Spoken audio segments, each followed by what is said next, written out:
The alarm bells were ringing for me at certain points of that game, but there was still definite intention from Amorim to tweak the setup slightly to stop that central progression. It got United the much needed win. Rightly or wrongly now, it's given Amorim some breathing space. In today's video, I want to talk about the attacking intent, the roles particularly of Ahmad and Mount, and about how the improved structure off the ball, while it wasn't perfect, it definitely made United look more solid. As always guys, drop a like if you enjoy the video, subscribe if you're new around here, and let's get into it. Let's go! I want to talk about Ahmad first, and for me, he's got to keep playing at wing back, even away from home, even against the very top teams in the league. It's the only way we can get really effective attacking matchups when we go up against those teams.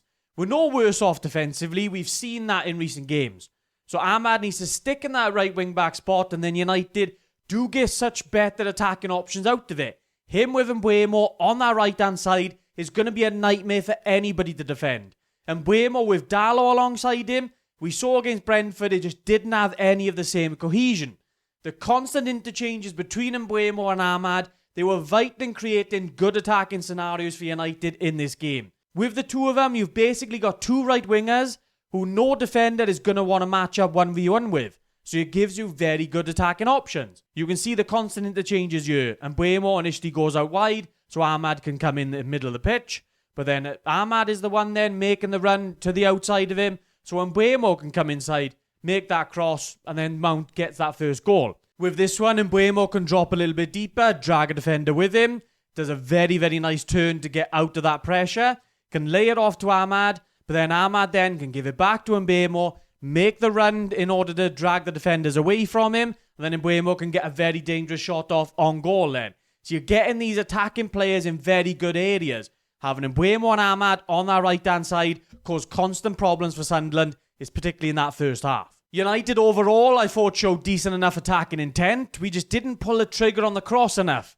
But there was times where United did simply just get numbers in the box, and that's something that we've struggled with so far to start the season. A Mount in attack for me was also instrumental. He obviously took his goal really, really well, but he also did a very good job of just finding space whenever it became available as well. There was situations where he was dropping a little bit deeper to receive the ball from the centre-backs. Very, very hard to pick up then. But then there's also moments where he's making these runs in behind Sunderland's defence. He was just really clever at finding space all over the pitch. Again, just made himself really hard to mark. In this instance, when United win the ball back, he was only a couple of steps by Mount, but he loses that Sunderland midfield, gets in between the defence and midfield. Casemiro can find him with a very nice pass in there. Then Mount can turn then, run on that Sunderland defence. We were very unlucky in this instance not to find Mbeumo in behind him as well. So Mount, I thought, just overall had a very, very good game. Now on to the outer possession stuff, and Amorim made some obvious tweaks to United's shape, avoiding some of the wide open spaces that we had versus Brentford. It's strange being as though he said the system wasn't the problem. Why did he feel the need to change it then? But let's swiftly move on from Amorim's wild pre-match comments, because I could talk about that for a while. But in this game, United had a situational 5-3-2/4-4-2. Mount often deeper than Mbeumo, forming the 5-3-2, then you'd get the shift for Ahmad to go forward to form the 4-4-2 shape. When defending deep then, the positions of the 10s became deeper into that zonal block, more of a 5-4-1 than the 5-2-3, so there was a good little tweak from Amorim. So as these instances here where you can clearly see the 4-4-2, and Mbeumo pushes forward, Ahmad pushes forward, United then can shift across, form that back four. It wasn't perfect, particularly when United tried to press. We could see this instance early on in the game. So this time around, Fernandes trying to put pressure on Xhaka. Don't know whether that's what he was instructed to do, but you could see him do it quite a few times, particularly in that first half. Trying to get some pressure on Sunderland, trying to win the ball back. But you can see then when Sunderland make a couple of passes, you've got that space then in that midfielders. That's probably Mount's man in there. But he doesn't want to go right the way in there. And then, because he's also got that fullback on the outside of him. So he's doing a kind of a hybrid marking job. But you can see the distance that he's got to cover. So when that ball comes into midfield then, Mount does a very good job at recovering. But you can see that space that's initially there for Sunderland to play into. So United did have problems trying to press out of that shape. But when we did sit into more of a nice mid-block in that 4-4-2, it was much better by United. You can see in this instance here, Ahmad pushing up as wing-back, not allowing that time and space for the opposition fullback. What I was talking about in the Crystal Palace video in the week was how aggressive their wing-backs are in these sort of instances, when you can sort of shuffle around, form the back four, and the wing-back pushes on. That's exactly what Crystal Palace do.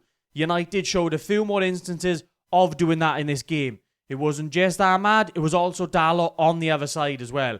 So when there was space on that wing, Dalot was a lot quicker in this game compared to what we saw against Brentford at getting out there and closing that space down. So United could get not just him, but a couple of people around the ball. We were just a little bit more solid in this game. Obviously, you're playing Sunderland. You're not expecting an awful lot coming at you. So we're going to get a lot tougher tests to come. But there's another example here. Dalot simply closing down that space for the ball to come into midfield. He can cut it out then. Aggressive positioning by United's wing-backs. That's something that we need to see in this system. I think things did get derailed a little bit when Mount came off. Is the main reason he's going to be starting ahead of Cunha is simply that defensive discipline. Amorim talked about that after the game as well.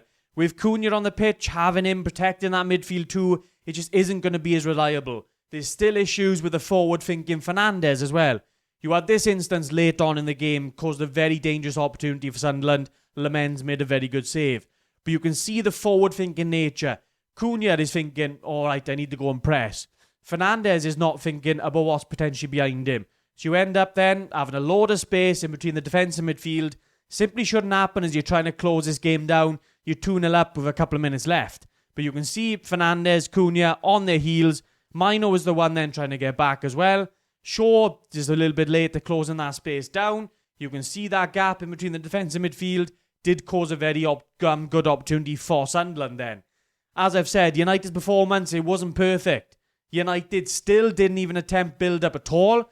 We kicked it long at every opportunity, and you'd expect up against Sunderland, United to be able to keep the ball a little bit better, but it didn't really happen. United also didn't really press out of that 4-4-2, as whenever we did, it just wasn't very effective. So there's definitely still room to grow now. But at least there was obvious improvements in the compactness of United. I didn't like the passiveness of United in that second half. We could have easily let Sunderland back into that game. As I've said, we're obviously going to get much tougher tests to come, and that'll be the true test for Amorim then. I've made my thoughts clear on him in previous videos, and this Sunderland game, while it was better, it doesn't do an awful lot to really change my opinion just yet. But the tweaks that we saw in this game, the abandonment of the 5-2-3, can we stick with that now? Because we've seen in previous matches, in previous months under Amorim, he does something that looks a little bit better, and we're thinking, right, stick with that then. But we don't. We go back to the old reliable, go back to that 5-2-3 mid-block, and it just doesn't really suit United. And you can see in previous games, whenever he's done it, we seem to really falter because of that then. So when you're playing the likes of Liverpool, even just anyone away from home, can we stick to the tweaks that we saw in this game? Can we not just do it up against the newly promoted teams? That's going to be the true test for Amorim now. But there we are, guys. Let me know what you guys think down in the comments down below. As always, drop a like if you enjoyed the video, subscribe if you're new around here, and I'll catch you in the next one.